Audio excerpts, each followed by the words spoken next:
kupata fursa hii ya kuwa hapa na sisi tume mara tu baada ya kuwasilisha ripoti yetu kwa Mheshimiwa Rais, ambaye kama mnafahamu ndio mamlaka iliyotupa kazi hii tarehe 20 Novemba mwaka jana 2025, ambayo tulifanya kazi hiyo na kuwasilisha rasmi ripoti yetu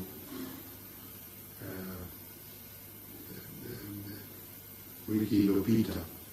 Kwa hiyo tumeona ni vizuri tu tukikutana ili tuweze kuwapa fursa ya kuuliza maswali, lakini pia na sisi kuweza kufafanua mambo mengine, kwa sababu nyinyi kazi yenu pia ni kuelewesha, kuelimisha jamii kwa yaliyotokea. Lakini kama utangulizi niseme tu kwamba tume kazi yake ya msingi ilikuwa ni kubaini hoja, na kubaini hoja kwa Kiingereza tunasema ni fact finding. Tunabaini hoja ili kuwasilishwa mbele ya tume, kujibu zile hadithi za rejea 5-6 ambazo tumepewa. Kwanza tulielekezwa tubaini chanzo cha ghasia zilizotokea tarehe 29 Oktoba na siku chache baadaye, na sisi kwenye uchambuzi wetu tulibaini chanzo ambacho kinakwenda kwenye mizizi, lakini pia vichocheo. Chanzo kinakwenda mafuta na kibiriti, kwamba chanzo ni kibiriti, chanzo ni mafuta na ile ni kibiriti kinawasha, kichocheo. La pili, kubaini lengo la wahusika, lengo lao lilikuwa nini, na hilo tulilibaini.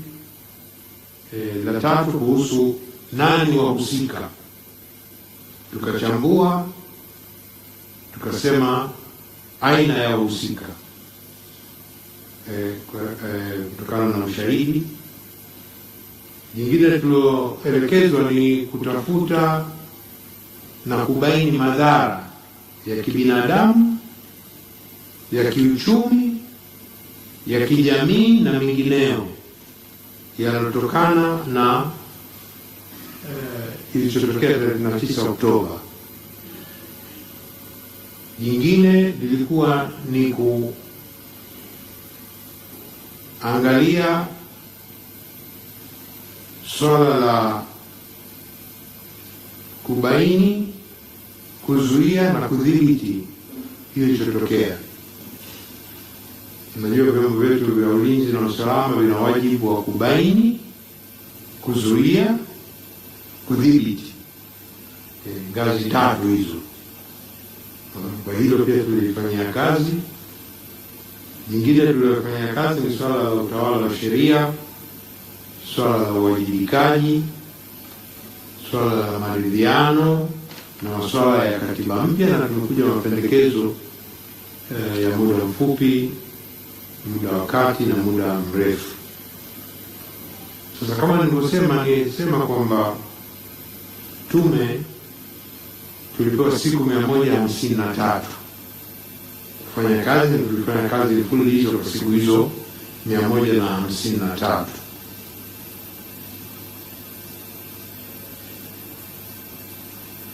Tulitegemea ushahidi gani? Ushahidi mkubwa tuliotegemea ni ushahidi ambao umetolewa chini ya kiapo, kwa maandishi au kwa mtu kuapa mbele ya tume.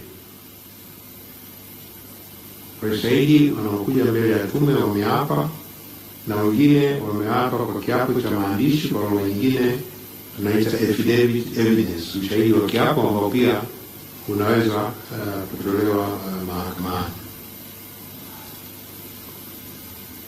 Kwa ushahidi wa viapo kwa ujumla vya raia ni viapo 953. viapo kutoka kwa raia, viapo 953. Viapo kutoka polisi ni 26.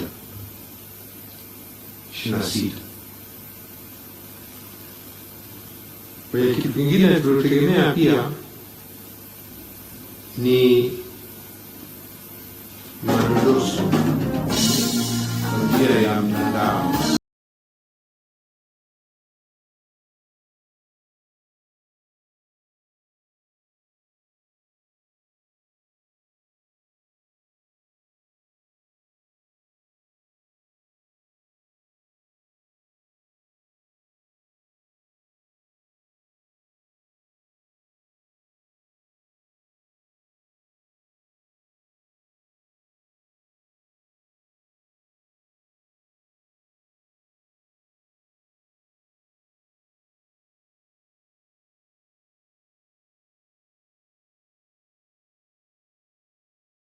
Tumefanya mikutano mingi ya hadhara kwenye mikoa yote 11 tuliozuru, lakini pia na makundi maalum, makundi 201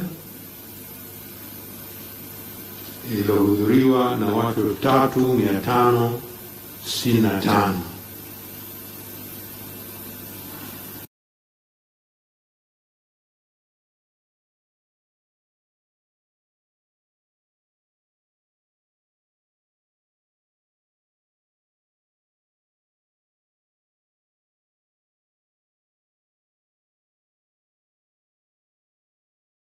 Sura ya 300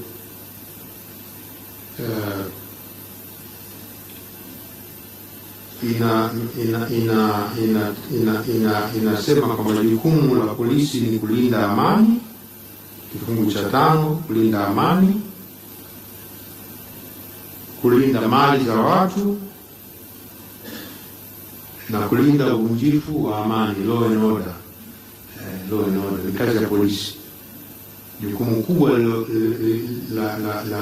la kudhibiti lilikuwa la polisi, lakini vyombo vingine vilishiriki, lakini la polisi. Kama ingekuwa vita ndani, ingekuwa chombo kingine. Ingekuwa vita ya kimataifa, ingekuwa chombo kingine. Lakini naona ushahidi tegemea mkubwa ni kutoka kwa waathirika na watu wengine walioguswa na ghasia. Lakini la mwisho ambalo muhimu kabla sija ni kwamba tume hii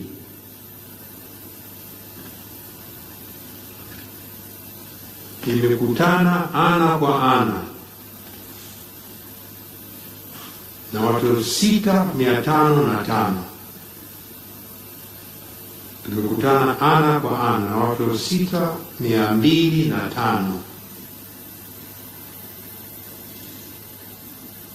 Sasa nyinyi siku hizi mnatumia simu ya viganja, iulize, je, tume gani kwa siku 153 imekutana ana kwa ana na watu 6205? Iulize kwa kujibu. Hakuna duniani. Sisi kwa siku 153 kwa siku tumesikiliza mashahidi na kuhojiana na watu 40 kwa siku, kwa siku moja. Jumla ya watu ambao tumefanya mawasiliano nayo kwenye kipindi hichi ni zaidi ya 63,000 kwa mahusiano. Tulioona ana kwa ana, walituandikia barua, walitumia message, waliojaza madodoso ni zaidi ya 62,700. Na kama nilivyosema wakati na kabidhi ripoti, ni sawa sawa kwa wakazi wote wanaoishi Bagamoyo au wanaoishi Tukuyu au 53.